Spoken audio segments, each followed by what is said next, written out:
Ali, this was a brilliant game. Yes, it was. It had absolutely everything that you would want in a game. It had goals, it had controversy, red card, hard tackles, rain, wind, everything and anything. Referees with his mic pack going off. And I'm telling you, the drama in the end, the ball gets pumped into the box, rebounds, Ter Stegen is going up, is he gonna hit it? No, is he Lies that hits it off the crossbar and now, then a swing and a miss by Ter Stegen. Frankly, you look at this game and this is what every Clasico should be like. It doesn't work out always that way, but this had absolutely everything. And most of all, the tactical decisions made by both coaches and how those decisions impacted the game. I thought everything was outstanding about this game. Every Clasico should be played in the rain, Jules, from now on. No, not just in the rain, in the crazy rain. Yeah, because like that was not just full on raining. It was like, wow. It was to the point that you even wondered at some point if maybe the ref should stop and then they should change shirt because those shirt looks heavy and and so well. Messi certainly was the only one to change his shirt, but it was fantastic. I agree with Ali. Tactically, quite fascinating because what we discussed yesterday on the show worked out. We wondered if that 3-5-2 from Barcelona was suited to this kind of game. Certainly not to lose the Barcelona midfield, but we didn't mention what could happen on the wings, and we saw certainly on the Benzema goal that 2v1 on the right-hand side for Real Madrid, and there was far too much space for first Valverde and then Lucas Vazquez, and it's an amazing finish by Karim Benzema, and that Real Madrid with 30% of the ball just played over the top into behind the Real Madrid, the Barcelona defense behind the line, and that worked so well for them, and Koeman had to change everything pretty much at half-time. I think a draw probably would have been a fair result, but it was fascinating from start to finish. These sort of games, Ali, if you were Zinedine Zidane, you would show people and say, you know, I have got some tactical nous. Well, by now, I don't think Zinedine Zidane should be telling anybody anything. It is clear to me, and it has been for years, that he has a very good mind for the game. And in understanding what needed to be done today and what needed to happen on the field in order for Real Madrid to be successful. The first thing that jumps to mind is the inclusion of Federico Valverde and what that did to the game. Because of his athleticism and his pace, he can help the midfield three that we have talked so highly about this week, but he also gives you that pace that can get in behind or that pace that can threaten. It also gives you the work defensively that denies the ball to Jordi Alba, where Barcelona is so successful, where Lionel Messi just kind of comes from the opposite side and is able to find that through ball. Because Valverde was there and he puts himself in that passing lane, he was denying access to Jordi Alba. The speed and the threat of Vinicius in behind pushed Serginho Dest back to a defensive position where now he was not having an impact whatsoever on the right-hand side. So if you're Barcelona and you're not getting access down the left because Alba is covered by Valverde, Des is ineffective on the right-hand side, everything is coming to the middle, and now you're Real Madrid sitting there saying, yeah, this is exactly where we want you. And in the first 30 minutes in particular, but really for the first half, every time that Lionel Messi touched the ball in those in-between spaces, how quickly the Real Madrid were able to get right on top of Messi and force him to play the ball back or force a turnover. And once they force a turnover, the willingness and the recognition by Real Madrid saying, what's the one thing that Barcelona really struggles with defensively? Transition. Let's get after them. So then Valverde gets after them, breaks the line of pressure, gets past the defender, is able to play the ball across to Karim Benzema, and now we're talking about a 1-0 game. To me, what you saw from Zidane today was a real coach studying, understanding what are their weaknesses, what are our strengths, how do we add to our strengths, and how do we take away the things that they can do well. They did that so very well in the first half. Second half was a different story, but the first half was outstanding from Real Madrid. Barca came into this game unbeaten in 19 matches, Jules. What went wrong? I don't think the back three. I don't think they should have started with the back three. And again, that's what we discussed yesterday on the show. And we saw when they went to a back four at half-time and Griezmann came on. Not that Griezmann made a big difference, although his dummy on the goal is very intelligent.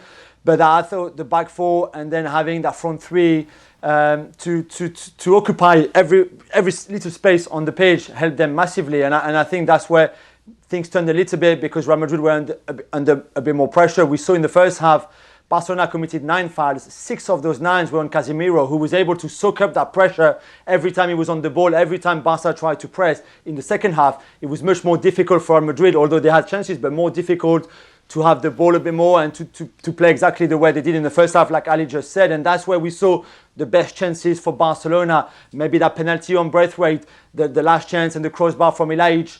And there was a few more as well in that second half where they had a bit more urgency. And certainly that game plan in the second half with the 4-3-3 works much better than the 3-5-2 at the first half.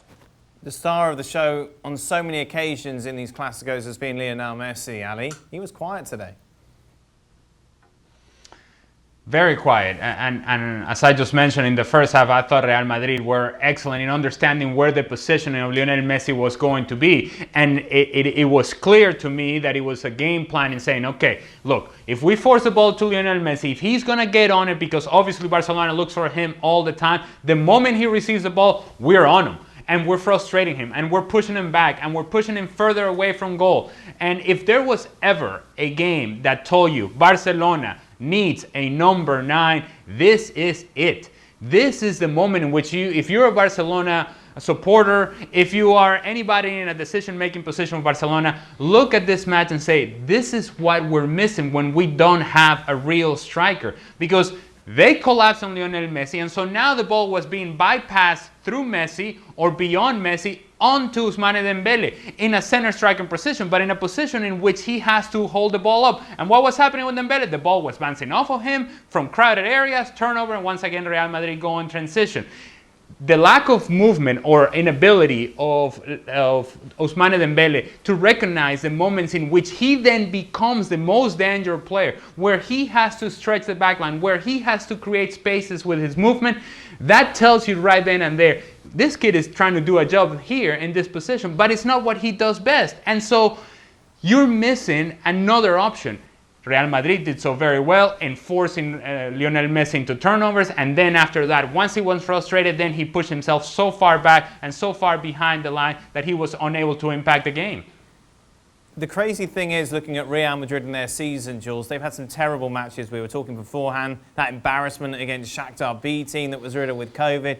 But when it comes to big matches, you think Sevilla, you think Liverpool, you think Barcelona, you think Atleti, Atalanta and Inter. They've won 9 and drawn 1. They just get up for it for these big games.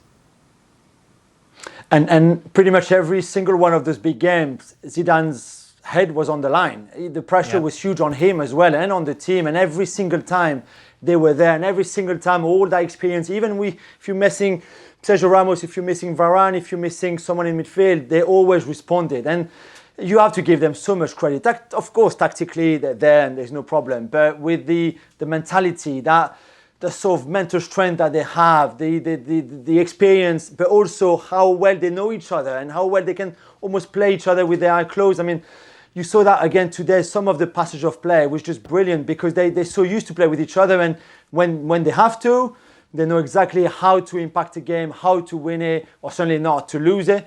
And just for that, this is a crazy team. This is a fantastic team that have been doing it for so long. And of course, sometimes you have a deeper form and the results don't follow. But most often than not, they've always been there in the big games when it mattered. And now you would not take it away from them to do the double, to win the Champions League and to win La Liga as well. Which just blows the mind. As I mentioned, that side who looked so terrible in the group stages, Ali, on the brink, well, certainly now in the conversation of maybe winning the Champions League and La Liga. Let's focus on La Liga first, shall we, Ali? Who are the favourites? You knew I was going to ask you. No idea. Eight no matches idea, to man. go. 8 matches to go. This is such a mess. And this is all Atletico Madrid is doing. This should have never been so complicated. But because Atletico Madrid has been awful over the last couple of months, now Real Madrid, this version of Real Madrid. And as good as we can talk about Real Madrid and how good they were today, certainly in the first half, and how tough, and the personality, and the character, you look at Real Madrid and you say, man, Zidane looks down the bench and he says, who am I going to play? I'm making substitutions today and I have nothing. There is nothing out here that I really feel comfortable putting out on the field. And yet they beat Barcelona in a game that truly, truly matters. And so in terms of that character, you say, well, it has to be Real Madrid.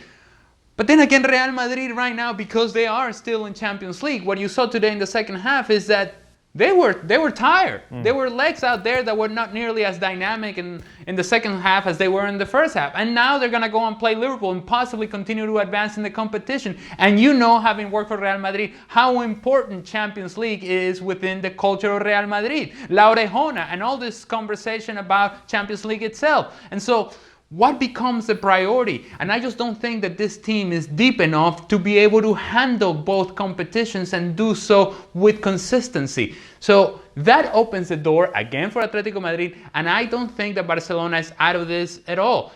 Today would be a disappointing result and a disappointing performance in the first half, but Barcelona is still very much in this. They have to play Atletico Madrid. Yes. That may be the game that decides their own fate. As for Real Madrid, I don't know what to say other than that I never saw this coming.